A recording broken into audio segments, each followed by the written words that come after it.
Supreme court ಅಲ್ಲಿ ಒಂದು contempt case ನಡೀತಾ ಇದೆ. ಅವರು ಕರ್ನಾಟಕ ಚೀಫ್ ಸೆಕ್ರೆಟರಿ ಮತ್ತೆ urban development additional chief secretary ಮತ್ತೆ BBMP ಕಮಿಷನರು ಮೂವರು ಸಹ ಪರ್ಸನಲ್ ಆಗಿ ಅಪಿಯರ್ ಆಗಬೇಕು ಅಂತ ಹೇಳಿದ್ದಾರೆ. ಮುಂದಿನ ವಾರ ಕೋರ್ಟ್ ಕಂಟೆಂಪ್ಟ್ ಕೇಸು ಬರ್ತಾ ಇದೆ. ಸುಪ್ರೀಂ ಕೋರ್ಟ್ ಡೈರೆಕ್ಷನ್ ಏನಿದೆ ಅಂದ್ರೆ, ಈ ಪ್ಯಾಲೇಸ್ ಅಲ್ಲಿ ನಾವು ಹಿಂದೆ ಏನು ಒಳಗಡೆಗೆ ಕಾಂಪೌಂಡ್ ಹಾಕಿದೆ, ಆ ಕಾಂಪೌಂಡ್ ಇಂದ ಹೊರಗಡೆ ಇರುವಂತಹ ಜಾಗ ಅಕ್ವೈರ್ ರಸ್ತೆ ಅಗಲೀಕರಣಕ್ಕೆ ಅಕ್ವೈರ್ ಮಾಡಬೇಕು ಅನ್ನುವಂತ ಪ್ರಸ್ತಾವನೆಗೆ ಸಂಬಂಧಪಟ್ಟಿದ್ದು. ಸುಪ್ರೀಂ ಕೋರ್ಟ್ನವರು ನೀವು ರೋಡ್ ವೈಡನಿಂಗ್ ಮಾಡೋದಾದ್ರೆ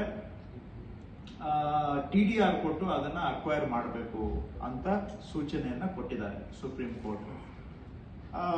ಅದನ್ನ ಈ ಹಿಂದೆ ಸರ್ಕಾರ ನಮ್ಗೆ ಇದು ರೋಡ್ ವೈಡನ್ ಮಾಡೋ ಅವಶ್ಯಕತೆ ಇಲ್ಲ ಅಂತ ಹೇಳಿ ಒಂದು ತೀರ್ಮಾನಕ್ಕೆ ಬಂದಿದ್ರು. ಅದಾದ್ಮೇಲೆ ಅವರು ಮತ್ತೆ ಕೋರ್ಟಿಗೆ ಹೋಗಿ ನೋಡಿ, ಇವರು ರೋಡ್ ಮಾಡೋದಕ್ಕೆ ಅವಶ್ಯಕತೆ ಇಲ್ಲ ಅಂತ ಈಗ ಹೇಳ್ತಾರೆ. ಆದ್ರೆ 2006-07 ಒಳಗಡೆ ಕಾಂಪೌಂಡ್ ಕಟ್ಟಿದ್ದಾರೆ. ಒಳಗಡೆ ಕಾಂಪೌಂಡ್ ಕಟ್ಟಿದ ಮೇಲೆ ಅಲ್ಲಿಗೆ ನಮ್ ಜಾಗ ನಮ್ಮ ಕೈವಶ ತಪ್ಪಿ ಹೋಗಿದೆ. ಕೈವಶ ತಪ್ಪು ಹೋಗಿರೋದ್ರಿಂದ ಇವ್ರು ಆಲ್ರೆಡಿ ಕಾಂಪೌಂಡ್ ಹಾಕೊಂಡಿದ್ದಾರೆ.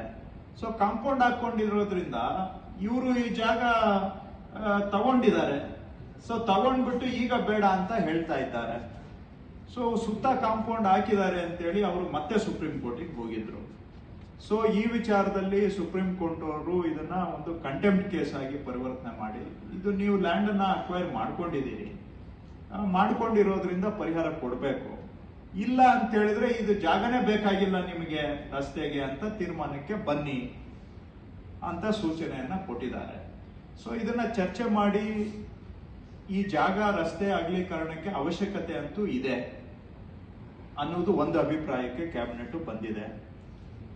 ಯಾಕೆಂದ್ರೆ ಇವತ್ತು ಸ್ವಲ್ಪ ಇದೇ ಫುಟ್ಪಾತ್ ಜಾಗದಲ್ಲಿ ನಾವು ರೋಡನ್ನ ವೈಡನ್ ಮಾಡಿ ಸ್ವಲ್ಪ ತಕ್ಷಣದ ಮಟ್ಟಿಗೆ ಸಮಸ್ಯೆ ಪರಿಹಾರ ಆಗಿದೆ. ಬಟ್ ಮುಂದಿನ ದಿನ ಅಂತೂ ನಾವು ಅಲ್ಲಿ ರಸ್ತೆ ಅಗಲೀಕರಣ ಮಾಡಲೇಬೇಕಾಗತ್ತೆ.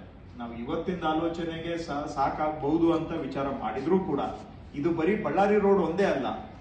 ಆ ಕಡೆ ನೀವು ಜಯಮಾಲ್ ರೋಡ್ ಹೋಟೆಲ್ ಇಂದ ಮೇಕ್ರಿ ಸರ್ಕಲ್ಗೆ ಬರುವಾಗ ಆ ಕಡೆನೂ ಕೂಡ ಒಳಕ್ಕೆ ಕಾಂಪೌಂಡ್ ಗೋಡೆ ಹಾಕ್ಬಿಟ್ಟಿದ್ದೇವೆ.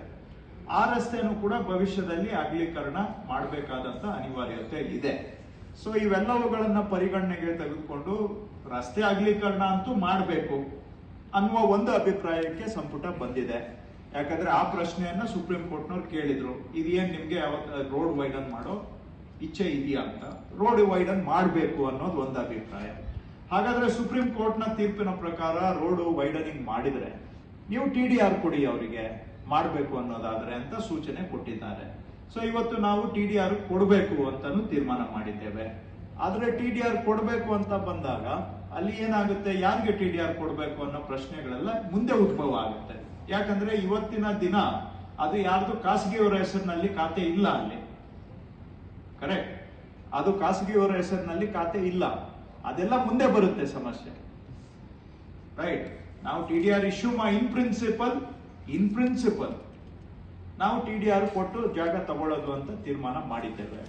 ಆಮೇಲೆ ಅದು 1996ರಲ್ಲಿ ಕರ್ನಾಟಕ ವಿಧಾನಸಭೆ ಕಾನೂನನ್ನ ಅಂಗೀಕಾರ ಮಾಡಿ ಆ ಇಡೀ ಜಾಗ ಸರ್ಕಾರಿ ಮತ್ತು ಅದೊಂದು ಪಾರ್ಕ್ ಅಂಡ್ ಓಪನ್ ಸ್ಪೇಸ್ ಅಂತ ನಾವು ಡಿಕ್ಲೇರ್ ಮಾಡಿದ್ದೇವೆ 1996 ವಿಧಾನಮಂಡಲದ ಆಕ್ಟ್ ಪ್ರಕಾರವಾಗಿ.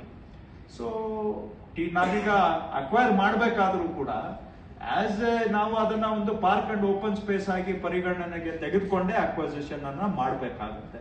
So anyway, for the moment ಇಷ್ಟೇ ನಾವು ತೀರ್ಮಾನ ಮಾಡಿದ್ದೇವೆ. ಎಸ್, ರೋಡ್ ವೈಡನಿಂಗ್ ಅವಶ್ಯಕತೆ ಇದೆ ಹಾಗೂ ಅದನ್ನ TDR ಮುಖಾಂತರ ಅಕ್ವೈರ್ ಮಾಡುವಂತಹದ್ದು. ಈ ಎರಡು ತೀರ್ಪನ್ನ ಇವತ್ತು ಸಂಪುಟ ತೆಗೆದುಕೊಂಡಿದೆ. ಯಾಕಂದ್ರೆ ಮುಂದಿನ ವಾರ ಸುಪ್ರೀಂ ಕೋರ್ಟ್ ಅಲ್ಲಿ ಕಂಟೆಂಪ್ಟ್ ಕೇಸ್ ಬರ್ತಾ ಇರೋದ್ರಿಂದ, ಚೀಫ್ ಸೆಕ್ರೆಟರಿಗೆ ಪರ್ಸನಲ್ ಅಪಿಯರೆನ್ಸ್ ಅನ್ನ ಕೇಳಿರೋದ್ರಿಂದ ಸುಪ್ರೀಂ ಕೋರ್ಟ್ ನ ನಿರ್ದೇಶನವನ್ನ ಕಂಪ್ಲೈ ಮಾಡುವ ದೃಷ್ಟಿಯಿಂದ ಈ ತೀರ್ಮಾನವನ್ನ ನಾವು ತೆಗೆದುಕೊಂಡಿದ್ದೇವೆ. ಬಹುಶಃ ಇನ್ನೂ ಬಹಳ ಲೀಗಲ್ ಕಾಂಪ್ಲಿಕೇಶನ್ಸ್ ಅದರಲ್ಲಿ ಬಂದೇ ಬರ್ತದೆ. ಇದು ಡಿಸಿಷನ್ ಬಹುಶಃ ನಾನು ಫೈನಲ್ ಅಂತ ನನ್ನ ವೈಯಕ್ತಿಕ ಅಭಿಪ್ರಾಯದಲ್ಲಿ ಇದೇನು ಫೈನಲ್ ಅಲ್ಲ. ಯಾಕಂದ್ರೆ ಅಲ್ಲಿ ಇನ್ನೂ ಟೈಟ್ಲು ಕ್ಲಿಯರ್ ಇಲ್ಲ, ಟೈಟ್ಲ್ ಡಿಸ್ಪ್ಯೂಟ್ ಇದೆ. ಸೊ ಇವೆಲ್ಲ in principle we have decided for acquisition through TDR.